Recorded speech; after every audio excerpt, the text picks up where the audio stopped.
What's up, y'all? Welcome back to another daily coaching YouTube video. Today's question is from Linda Elobuike. She asked, how do you show up when you don't want to or feel like it?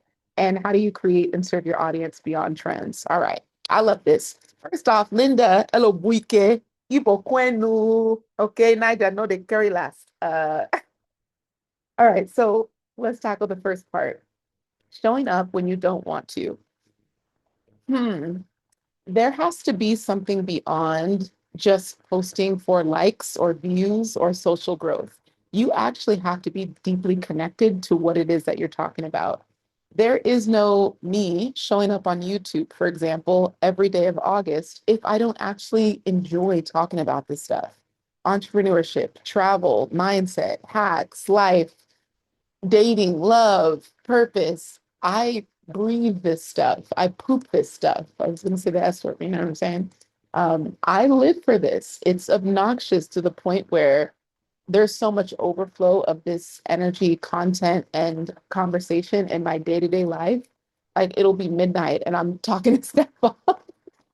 It's like, he's like, all right, babe, I've got, my cutoff time. It's like 8 p.m. We're moving into territory where my brain is shutting off. And whether it's an ADHD thing or a glow thing, my brain doesn't shut off when it comes to things that I'm passionate about. It's a blessing and a curse, of course, because it means I have to create boundaries around when I let my brain rest. And I think that's why I take my off days very seriously. You might see or perceive that, wow, Glow, like these daily videos on August, like it must be taking a lot out of you. And I think in the beginning, anytime you start something new, whether it's a new format or style or content series, you're going to be questioning the point for the first few days because you are still figuring it out and you have to overcome your own self-doubt as to whether this is worth it, whether this will do anything, whether you'll enjoy it. There's all of these questions and you don't really have the answers. But we always say that clarity comes with action. And so when you just take the action, you clarify the idea and you get confirmation that, yeah, this is actually powerful and meaningful. And the way that I've connected with y'all, like, again, I appreciate there's a lot of return viewers here. Some of y'all are literally watching every single day. And for the new people joining, you're binging like multiple videos in one sitting. My YouTube analytics are telling me this. That's really powerful. And if it's 100 people every day tuning in, that is like, imagine I was in a room on a stage speaking to 100 people, that would feel like impact. So when I think about the scale of 100 people watching these daily videos, I'm excited for the opportunity for them to dream bigger, to do more, to dig deeper into their own journey and figure out what it is that they want to do in life. So wanting to show up or showing up when I don't want to, when you have a purpose, a passion, a desire, a calling, a conviction, something deeper than just desire, you do the things even when you don't feel like it. I think when we think about it, like our personal hygiene, I brush my teeth twice a day. When I was wearing Invisalign, it was like 4 times a day. But I cared about my teeth hygiene and my oral hygiene to the point where I don't have to always want to brush my teeth in order for me to do it. I think brushing my teeth at night is always harder. In the morning, it's automatic. It's so easy to do in the morning. At night, it feels like such a task. And I think sometimes it's because the mint flavor, I don't want to go to bed. It's just, yeah, I'm like always having to like psych myself up to brush my teeth at night. And I still get it done though. And I think it's because I care more about the outcome of having a really bright and joyful smile. And there was a church sermon that I listened to with Pastor Mike Todd where he talked about some of us have the gift of joy. Like we have a joyful spirit. And it's a gift from God to walk into a room where your smile precedes you. Just by you entering, your aura and your energy is opening doors just because of who you are and the energy that you carry. And I think that's one of the gifts that I have. And so I'm very grateful and I don't take it lightly. And so I also want to protect it. So I do what's necessary to honor my gift and keep it clean. So let's say you are talking about something like, I don't know, mindset hacks for women over 40. You might, in your mind, think that, like, okay, this is something that I think I can do. This is something that I think the world needs. This is something that I believe that I could talk about for a while and not get bored. But is it actually sparking joy in your heart? And it's not that joy has to be our only metric or our only calculation in terms of what it is that we're supposed to talk about. But there needs to be this like level of obsession. All of my successful friends, and especially the early ones, the early when I was like just getting like a small sense of, I wouldn't even call it fame, internet notoriety. I believe you cross over when your followers are now strangers and no longer people from college. I crossed that threshold in 2013. That's when I launched my seventh blog, which was my travel blog. And I started to find women around the world, especially Black women, who were like, wait, this Black girl is just popping up in random places just because she wants to. And like she barely has money, like she's able to afford it somehow. And she's able to do it on a budget, but she's also mindful and kind of stylish. So I was getting people that were just intrigued by my journey. And travel was something that I was so obsessed with. Mind you, a year before, I had studied abroad in the East Midlands, Grantham, the East Midlands called Grantham. It's about an hour and a half north of London, but it was called Harleston College. Same as university, but in the UK. This one specifically is called college.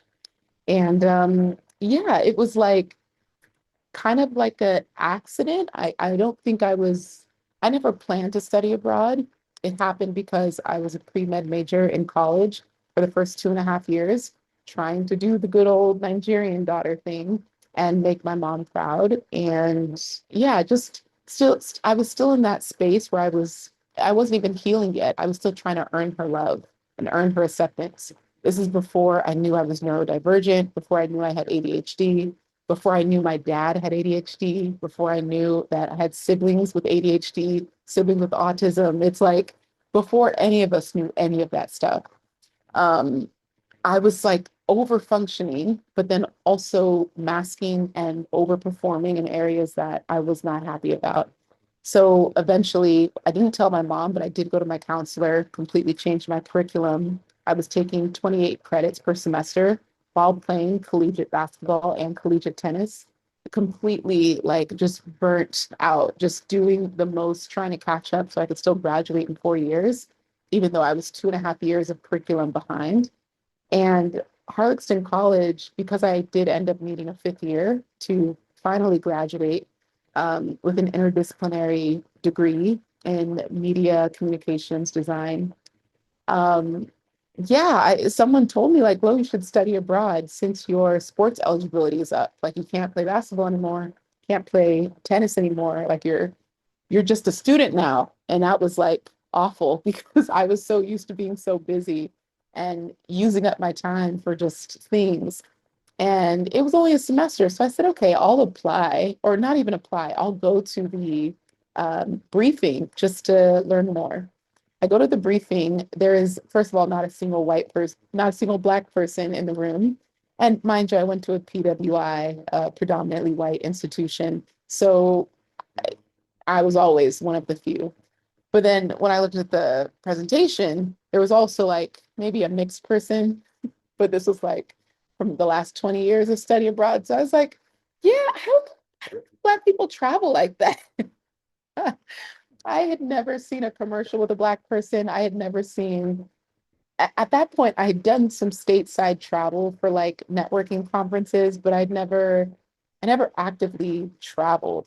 I grew up in the Bay Area, Hayward, California, Fremont, Union City, then went to high school in Avondale, Arizona, and then college in Kansas. So like that was the extent of my travels. I did a quick trip to Texas to visit an uncle, quick trip to Miami for a conference, New York. That was my first ex-boyfriend was from New York, so we did back and forth.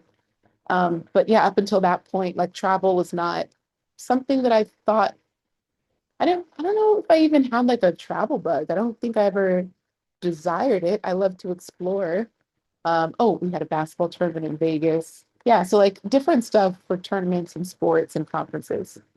Up until that point, I was 22. Entering that year to study abroad, I was 22.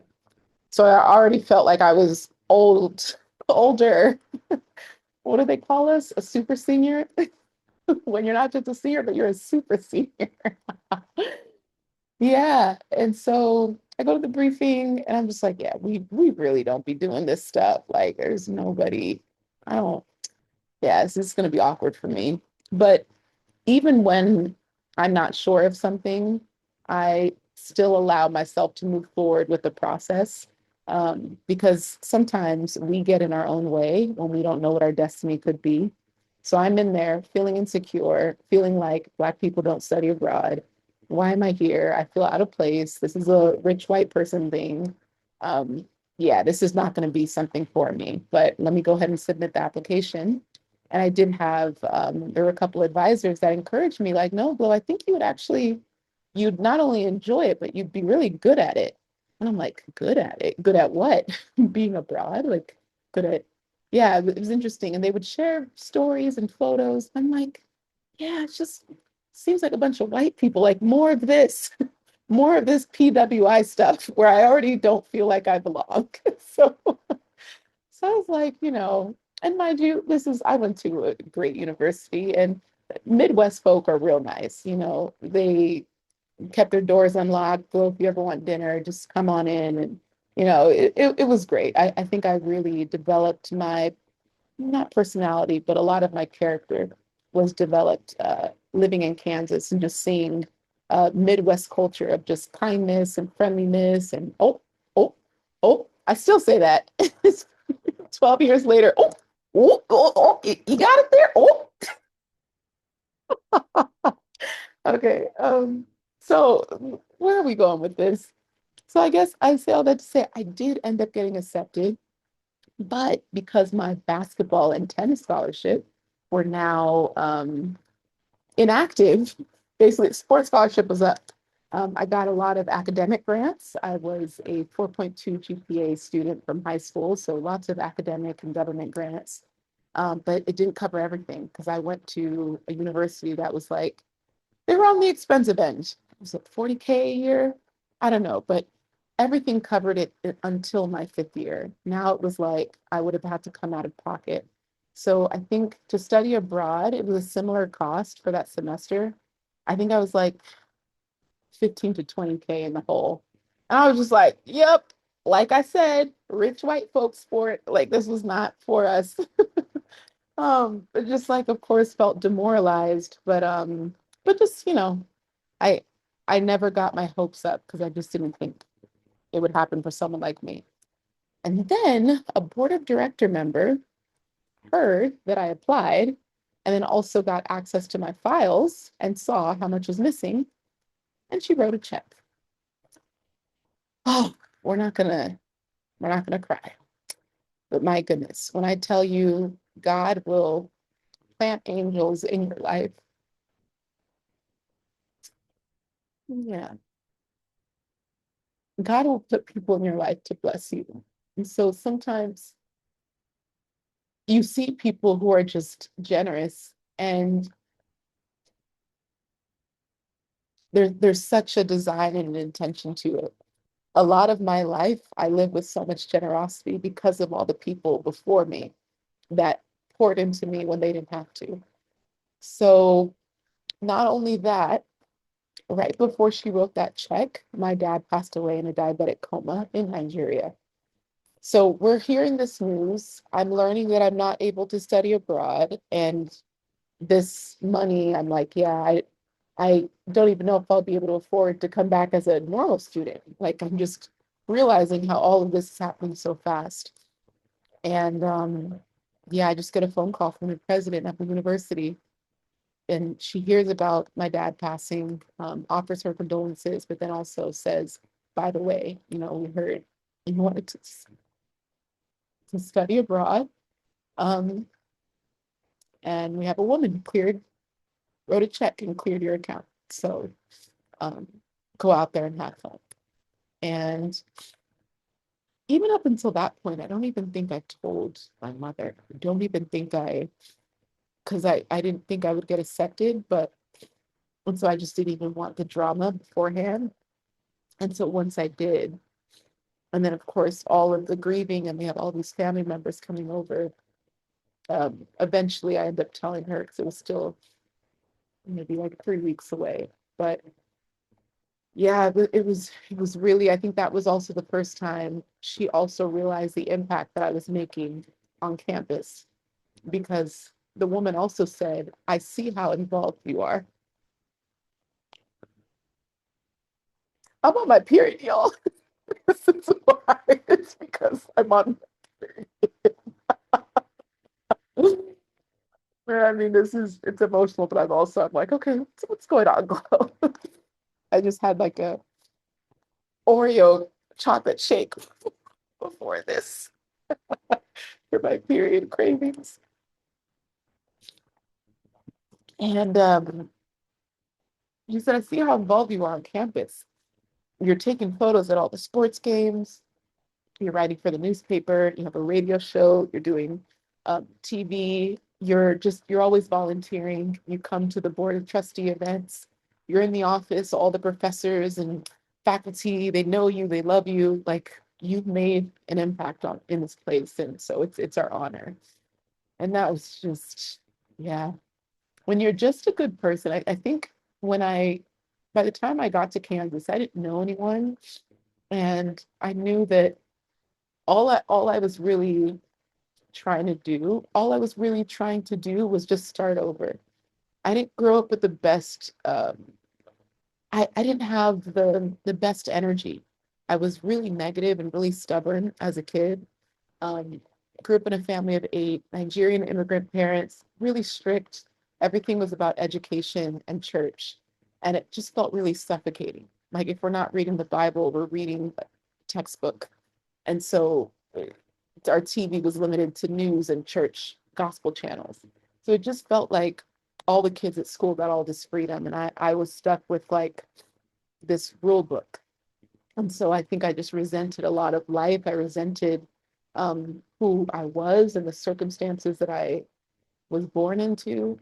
I also was like a chubby kid. I had big buck teeth and chipmunk cheeks. So I was made fun of a lot, bullied a lot. So just a lot of just suppressed anger and just resentment, self-hatred, all of that. And a lot of trying to fit in and not succeeding at that. Um, yeah, just a lot there. Maybe that's another video. So when I get to Kansas at that point, I'm like, okay, fresh slate to be a different person or a different version of me. And my nickname even evolved with my character. So in middle school, when I'm in my thug era, I was G Money. G Money sold the mixtapes, she sold the airheads, she had the hookup, like G Money could hook you up with whatever you needed. And then I get to high school, and then it's glow stick. I get that from the personal trainer. She sees me at basketball practice and game. She's like, "That's glow stick. That's my glow stick." And then I get to Kansas, and now I'm just glow. And you can see the evolution of the way people refer to me and how it like reflects my character. So yeah, I just become the person that's resourceful and helpful and joyful and just there. I was just really present. At the time, I didn't have a laptop. I couldn't afford one, so I couldn't even afford book money. Like I couldn't afford books. Like the last of my scholarship just barely covered, it was like 40K. So I was like, yeah, I didn't have anything left over. So my basketball teammates, I would ask for their like biochem books and then take it to the library and just scan every single page, like 300 pages, just like stuff like that I had to do. And, there's obviously some shame there, but also it was like survival. It's like it is what it is. Um, Even things for like Thanksgiving and Christmas, I couldn't afford a plane ticket back to Arizona. So my basketball teammates would let me come over, stay with their family. So I always kind of felt like I was like like a stray dog, inconveniencing and burdening people. But yeah,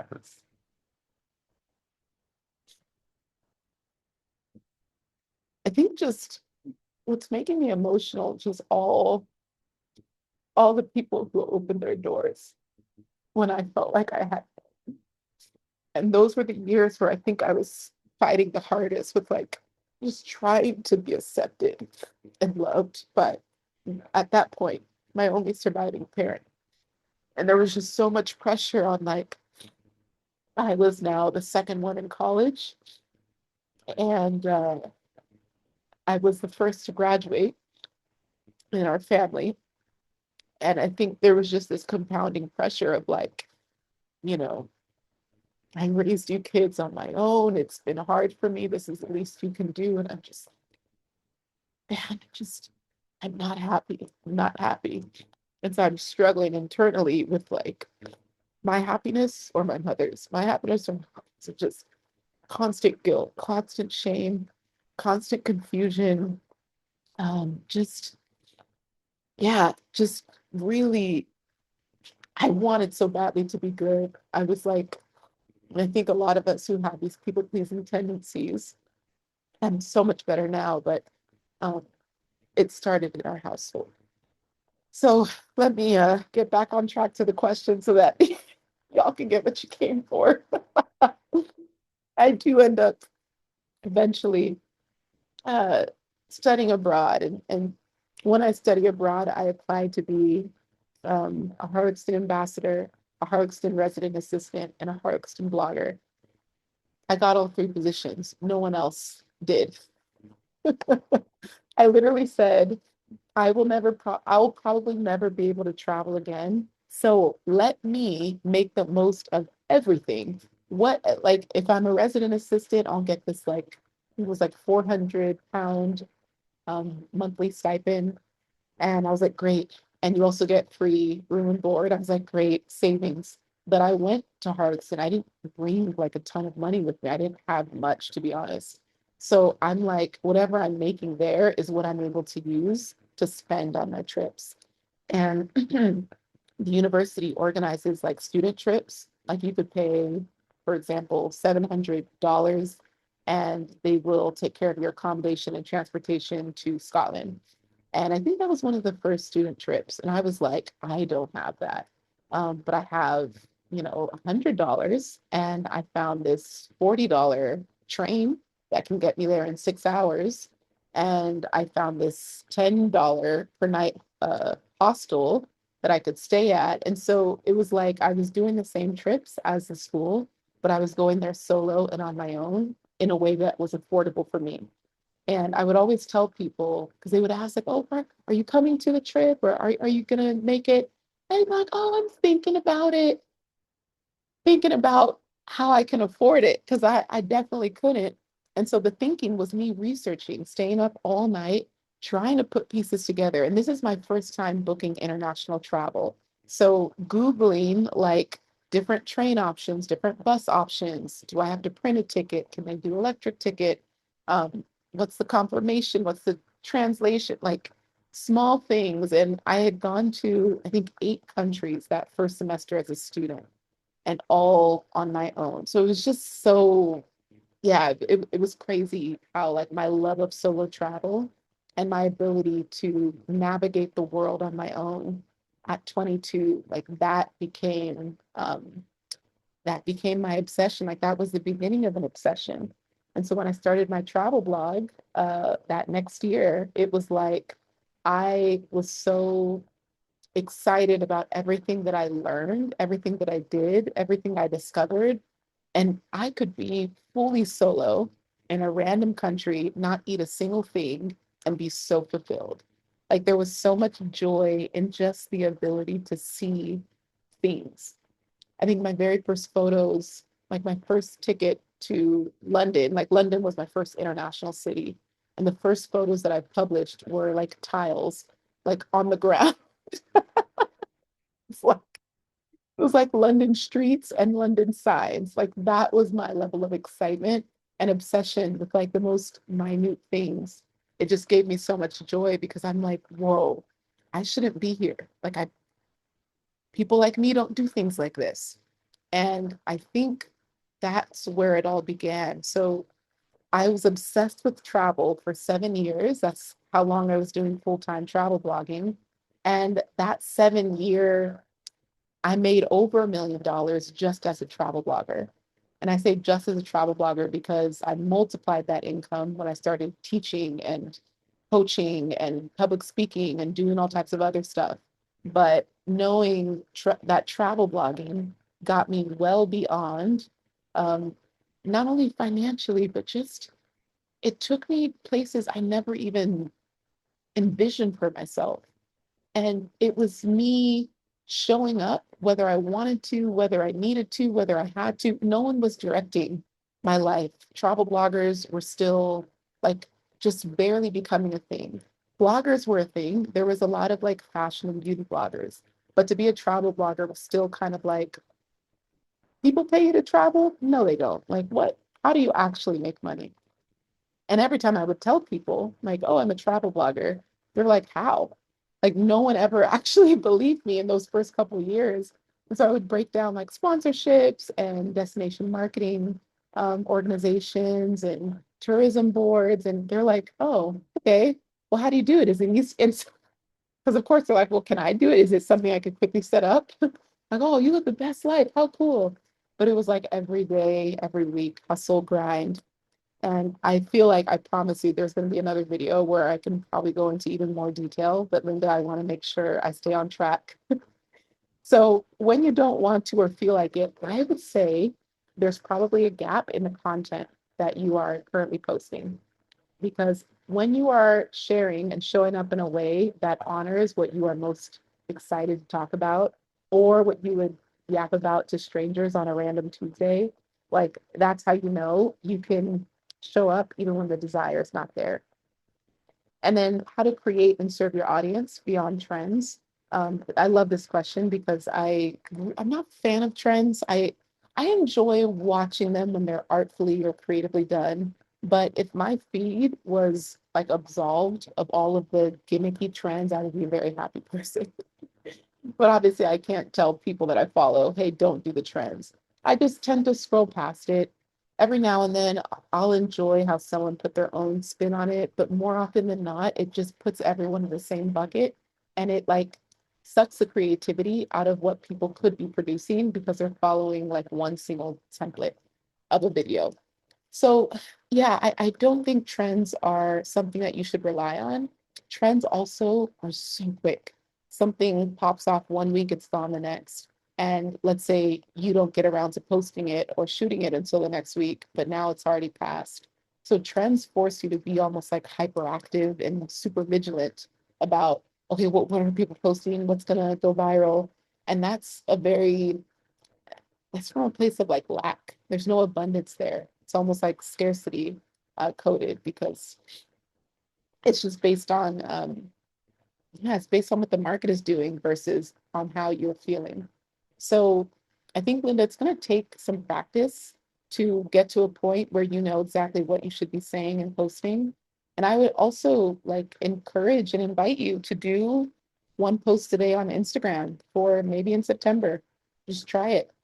And the goal is not virality. The goal is not conversion. The goal is not anything other than you building a muscle of number one, consistency, number two, of alignment. You need to figure out what feels good to create and what can I actually sustain. Because the most simplified your format is, the more simplified your format is, the easier it is to continue to recreate. And if you go to my page, you'll see that I kind of repeat the same 4 to 6 formats. I don't deviate too much outside of the norm. There's some photo dumps, there's some bread carousels, there's some reels, talking head, podcast clip, but I stay within those bounds. Every now and then I'll tease or try something different, but when I know that I have something I want to say, I can pull up Canva and go back to a template of an old one and just duplicate that and then put in new information. And that's really nice for me because I don't have to constantly reinvent the wheel and I can focus my content production on the actual value or the words I want to say versus the creative scope of how I want to deliver it. What are y'all doing to me? What are these videos doing to me? This is like, it's therapy. I know some of you who are just joining in, like, wait, why is she doing this to begin with? Like, what's the point? And sometimes there isn't a point. Sometimes it's just the practice. It's just the joy. It's just the therapy. It's just the process. It's just the game. And I really do enjoy it. So yeah, I hope this was valuable for not just Linda, but for everyone watching. And if you want more tips and tools and assignments like this, I wrote a complete 90-day guide at mycreativereset.com. It literally can be your pocket coach for 3 months as you find your voice, you find your clarity, you find what it is that you want to build and launch, and you kind of like explore different ways to make money. Whether you're an entrepreneur or not, anyone is capable of making money online. And I only say this because I've been doing it for over 20 years. And I promise you, if you just give yourself the opportunity to learn something different, because one income stream is not enough in this economy. So just see. There's nothing bad that can come out of trying. And it only costs 50 cents a day. So very affordable. All right, y'all. I will see you tomorrow. Thank you for staying with me as my ADHD took many detours and side quests, but I really enjoyed sharing my story. I'll see y'all tomorrow. Bye.